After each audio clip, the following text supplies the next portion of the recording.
Even if I get married, you're still my number one. Is it okay to say you prefer me over that woman? It'd really be sad if we suddenly couldn't meet as soon as you're married, you know? I couldn't believe my ears when I heard Tom's words coming from the living room. It was shocking to actually hear it with my own ears, even though I kind of knew. It's not that I didn't believe it, but Emily's story seems to have been true. I'd heard he was careless with women since a long time ago, but I never imagined it would come to this right before the wedding. Emily and I exchanged glances and quietly left the house. Maybe it was better to find out now, before the marriage certificate was signed. With Emily as an ally, it seems like things will go smoothly from here on out. I thought our relationship had been going well until now because I didn't notice anything, or maybe I was pretending not to notice. So it was like a puzzle that easily falls apart as soon as one piece is missing. One after another, various pieces of evidence about those two that I didn't want to see appeared, and I started to wonder what I had been seeing in Tom, almost to the point of disgust. I will never forgive Tom and Christy. With that resolve in my heart, Emily and I started planning how to give those two a taste of hell. My name is Jessica Young. I'm currently 25 years old, working in the HR department of the administration division at a company, and I'm known as a silent, icy woman, so much so that people say talking to me is like talking to a stone. I'm just not good at speaking and find it hard to initiate conversations with others. It's not that I prefer to be silent or that I intentionally take a cold attitude. And now, I live in our own home with my fiancé, Tom Smith. At work, where I hardly ever talk, Tom was the only one who proactively tried to strike up conversations with me. Tom is 2 years older than me and is so skilled in the sales department that it wouldn't be an exaggeration to call him the ace. He started talking to me soon after I joined the company as a new grad, and he was relentlessly pursuing me. Despite being in different departments, he frequently asked me out for lunch or drinks. Tom, a refreshing and handsome man, was rumored to be the target of many women from various departments, so I indirectly turned him down, suggesting we shouldn't be alone together. But Tom was persistent and even pushy about wanting to go out with just the two of us. At first, I wasn't even interested, but I gradually became aware of him as a man older than me, acted like a devoted dog around me. Tom always took the lead, was good at talking, and also good at listening. I saw him at work, and he seemed like a serious, capable person. I had turned down his confessions a few times, but after relentless pursuit by Tom, who doesn't easily give up, I eventually gave in. And that's how our relationship started. We've been dating for 3 years now and living together. Tom proposed to me a little before our 3rd anniversary, and we were about to have our wedding. We planned to register our marriage the day after the wedding ceremony. We finished our meal with both of our families, and the wedding planning was going smoothly. That was when I first met Emily, and since we are close in age, it didn't take long for us to become friends.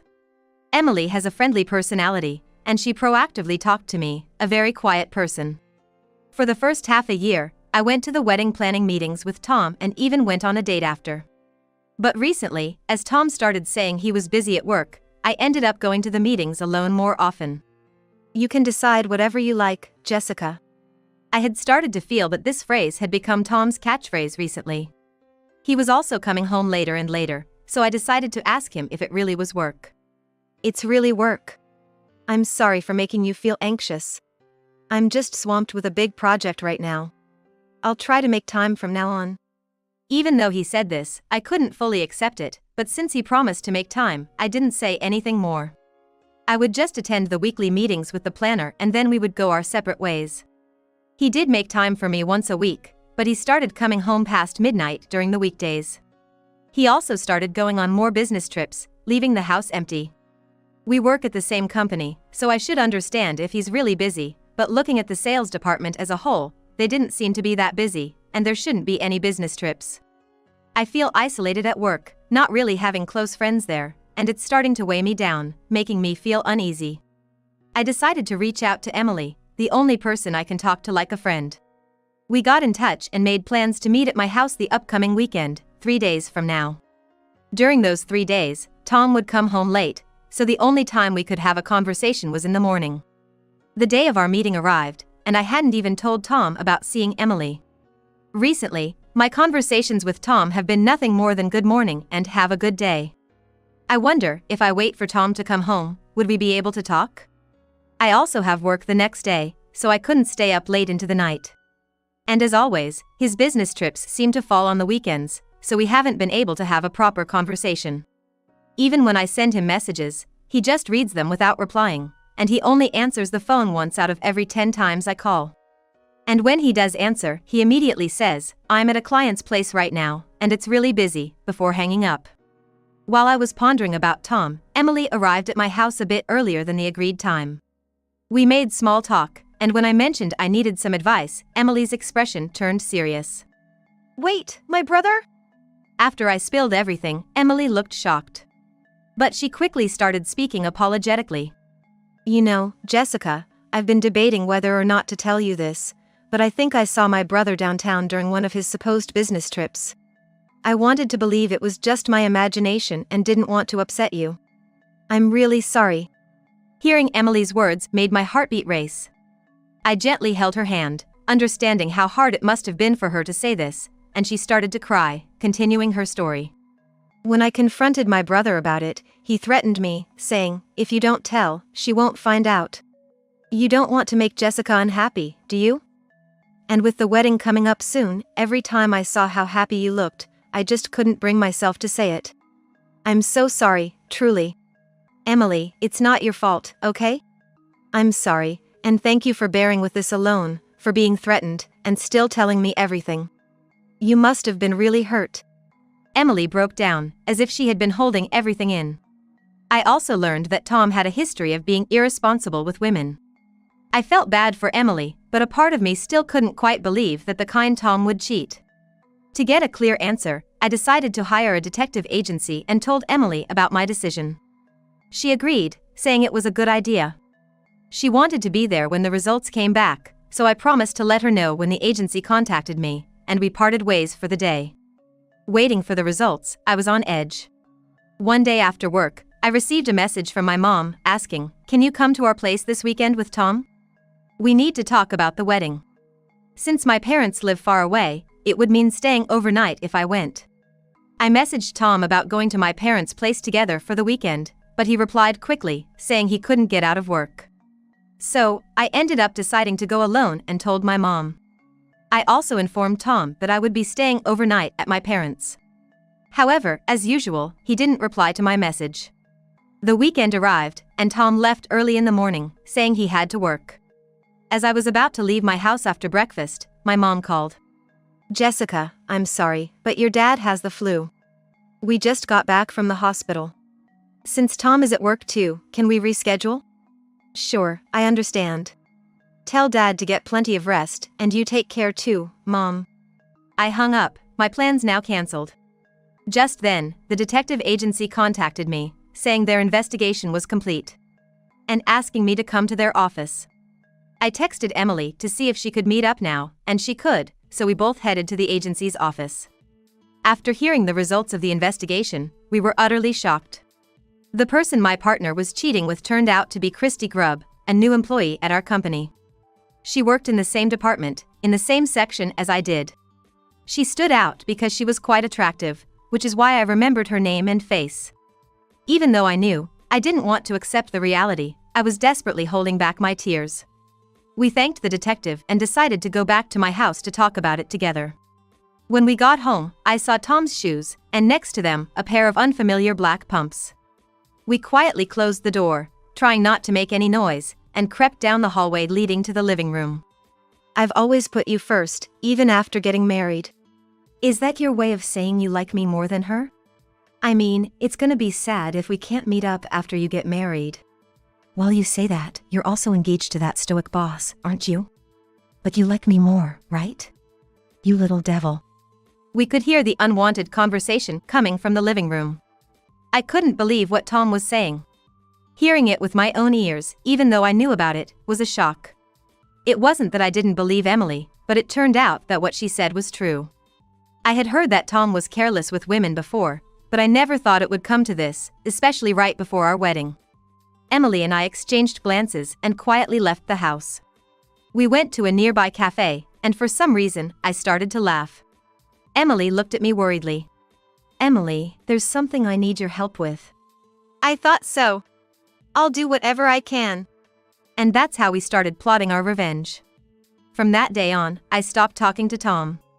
He seemed to sense something was up and started talking to me first. By this time, we had less than a month until the wedding. Even though Tom started talking to me, I responded coldly, which made him stop going on business trips and start coming home early. Oh, you're home late, Jessica. Welcome back. The boss decided to let me leave on time since the wedding is coming up. I can finally relax now. When I came home, Tom would start making excuses, even though I hadn't asked him anything. I just responded, "That's great." We had never fought before, but this was the first time Tom raised his voice at me. "What's the deal with your attitude? It's really pissing me off. Did I do something to you? Why are you being so cold? Is this your way of getting back at me for coming home late before?" "It's nothing like that." "Whatever. It's irritating to come home to this, even though I can finally come home early now. I'm going out for drinks with friends today." With that, he busied himself in his room before leaving, stomping his feet as he went out. I figured he was probably going to see that woman. Tom's bedroom door was left open, so I went in to close it and took a quick look around. The closet door was open as well, and when I stood in front of it, I realized his suits were gone. He had probably taken them with him, meaning he wasn't planning to come back tonight. That meant we could proceed to the next step of our plan. I called my parents and told them about Tom's affair and our plan for revenge. They were surprised, but they told me if I was going to do it, to go all out. After hanging up, I saw that Tom had sent me a message. "Do you understand why I left? You better think about your behavior." I didn't reply, just took a bath, and then went straight to bed. Somehow, I wasn't feeling sad or angry anymore. I was actually excited about our revenge plan. Emily was probably telling my in-laws about Tom's actions by now. I had given her copies of the photos we received from the detective, so they would have to believe her. I wasn't sure if they would join in on our plan. Even if they tried to stop us, we were prepared to go through with it anyway. The next day, Tom came back home and threw his bag on the table angrily when he saw I didn't greet him. "Enough is enough, Jessica. What's your problem? If there's something bothering you, you need to say it. You can't expect me to read your mind." "Oh, welcome back. Are you mocking me? Don't you have any affection at all? Why can't you be more like her?" Tom caught himself mid-sentence, realizing his slip-up. Could I take that as a confession? I just stared at him, and he awkwardly said, "Anyway, you should be more affectionate. I'm going to take a bath." And he hurried off to the bathroom. In the meantime, I went to my room and reported the conversation to Emily via text. "What? Is that a confession?" she texted back, clearly amused. And finally, the day before the wedding. My parents are staying at our house, so I suggested that Tom should stay at his parents' house, and he is already gone. So, I was helping my parents pack up their stuff. Jessica, are you really leaving this house? "Yeah, I'm fine now. The memories with Tom are just memories I don't need anymore." With those words, my parents seemed to understand, and they packed the luggage into the car for me. We arranged for a courier to pick up the items that couldn't fit in the car at a later date. The next day, I woke up early, did my makeup perfectly, and was all ready to go. Then, I received a call from Tom. I ignored all his calls, and he started sending me a barrage of messages like, "Where are you? What are you thinking?" But I ignored those as well. Later, I got a call from Emily, who was at the venue. As soon as Emily confirmed that I had picked up the phone, she asked the venue staff to make it possible to project my phone screen onto the screen at the venue. I switched to a video call, took a deep breath, and started speaking to everyone at the venue through my phone. "Thank you all so much for coming today to celebrate with us. However, I am unable to marry Tom. I will let his sister Emily explain the details." After saying this, Emily took the microphone and encouraged everyone to look at the other screen, where photos of Tom cheating were displayed. The venue erupted into murmurs, but Emily calmly explained while sliding through the photos. Tom and Christy, who had been boldly sitting in the venue, turned pale. Well, it was their own disgraceful pictures being shown, so it's no wonder they turned pale. Suddenly, Christy stood up and shouted in front of the screen, "Don't look. This is a misunderstanding. Someone erase this." Tom also grabbed the microphone from Emily and said it was a joke for the wedding entertainment, but no one believed him. The boss from his company started making a fuss saying, "What is going on here? and his friends were somewhat amused, saying, "Isn't this bad?" Then, Tom's father angrily snatched the microphone and began to speak. "Everyone, we sincerely apologize for the inconvenience today. Our foolish son has caused you trouble. We will return your gifts at the exit, so please at least enjoy the meal. Thank you for coming today. We will be leaving now. Excuse us." And with that, he grabbed Tom by the neck and left the venue. Christy, who was engaged to her boss, seemed to be in a muddy situation, but they had already started fighting. "It's not true. That's a doctored photo. I would never do such a thing. Please believe me." She was desperately trying to get her boss's attention, but he didn't even glance at her and just left. People around Christy seemed to be taken aback by her crying. Emily and I apologized to the venue staff and the guests, and then hung up the call. Right after ending the call, I quickly grabbed the rest of my luggage and left the house. I had already told Emily that Tom's belongings were in a storage rental, so he would probably go pick them up someday. Tom, goodbye. With that, I left the house full of memories behind. After moving, I went to Tom's parents' house with my parents and a lawyer to discuss things with Tom. I knew Tom was at his parents' house because I had asked someone to watch him to make sure he didn't run away after the wedding ceremony ended. As soon as we arrived at Tom's parents' house, Tom started loudly berating me. "Jessica, everything is over because of you. I've been put on house arrest by my company, and they said they will decide on my punishment later. What the hell? What are you going to do about my life now?" Tom's father held him back, and we were led into the living room to start discussing the main issue. The lawyer began explaining from the beginning and brought up the topic of breaking off the engagement, which seemed to surprise Tom for some reason. Eh? Wait, why are we getting married? We were all surprised to hear Tom say that, wondering if he really thought we could still get married in this situation. I'm sure everyone in the room was thinking the same thing. Of course not. What are you talking about? Well, let's continue with our discussion. Our demands are $50,000 for the wedding cancellation fee and $20,000 for emotional distress. There will be no division of assets. If you refuse this amount, we will immediately take legal action. Tom seemed like he was about to say something, but his father stopped him. It was his father who spoke on his behalf. "Jessica, I'm really sorry for what my foolish son has done. Please, go ahead with your demands, regardless of what this guy has to say. I'll make sure he pays for it himself, whatever it takes."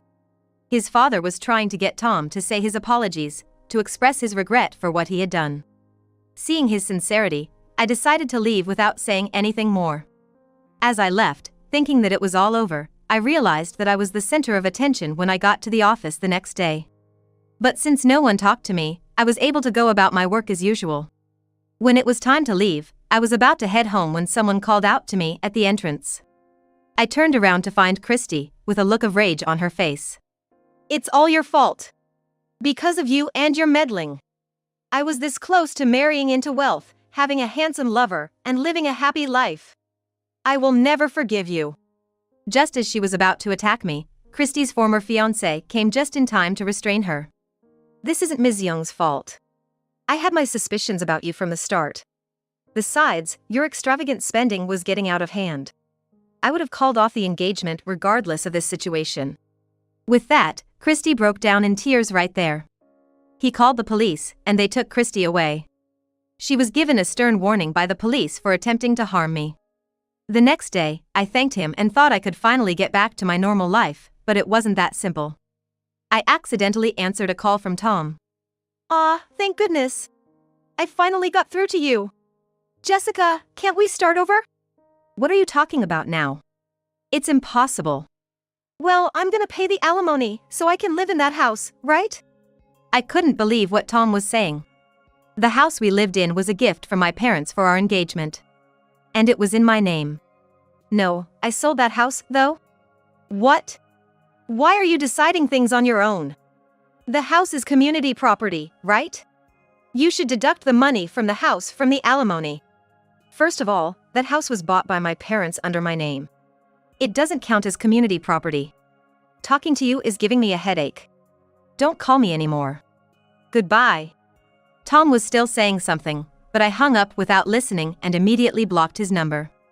I then called Emily to tell her about the contact from Tom and we agreed to meet up later. Today's the day I'm meeting up with Emily. We decided to catch up over a cup of coffee at a cafe and talk about how Tom has been doing. I heard he's dealing with a lot right now, including alimony from me, a cancellation fee from the wedding venue, and alimony from Christy's former fiancé, all adding up to around $100,000. I'm pretty sure the company decided to just transfer him to a different department and gave him a talking to when the alimony claims got settled. However, since he's never done anything but sales, he kept getting scolded every day, snapped, and eventually quit on his own accord. He was planning to mooch off his parents and settle down there, but his father kicked him out, or so Emily tells me. But if we just leave him be, he seems likely to stop paying the alimony. That's why he's ended up working at a factory owned by a friend of his father, living on site. The factory's located in the middle of nowhere, and there's no cell service, so I doubt he'll be able to bother me anymore, Emily said with a laugh. Since Emily seemed to know what became of Christy as well, I decided to ask her about it. Christy apparently had to pay $20,000 in total, $5,000 to me and $15,000 to her former fiancé. With her looks and charm, she could have easily paid that off quickly. But she has this bias that night work is for lowlifes and ended up wandering the streets, unable to pay off her debts. She managed to find some temporary work, but since her only assets were her face and her charm, she couldn't do the job well enough and got fired. In the end, she started working multiple part-time jobs just to scrape by and then got hooked on going to nightclubs. Her debt kept growing, and she couldn't pay off her tabs at the nightclubs anymore. The last I heard, she was taken away by some tough-looking guys into the night, and no one knows where she is or what she's doing now, Emily explained. I asked her how she knew all this. And to my surprise, she told me that she and Christy went to the same middle and high schools. Christy was infamous since middle school for rumors about her stealing other girls' boyfriends. Emily never liked her to begin with, so she's glad to be rid of her now. As for me, I didn't face any backlash at work. In fact, I became more popular and started getting invited to lunch more often, even becoming close friends with some. I've also gotten pretty chummy with Christy's former fiancé. We get along so well that we go out together on our days off. Where it will lead, nobody knows yet. Emily and I are still close, like sisters or best friends. And I plan to keep it that way.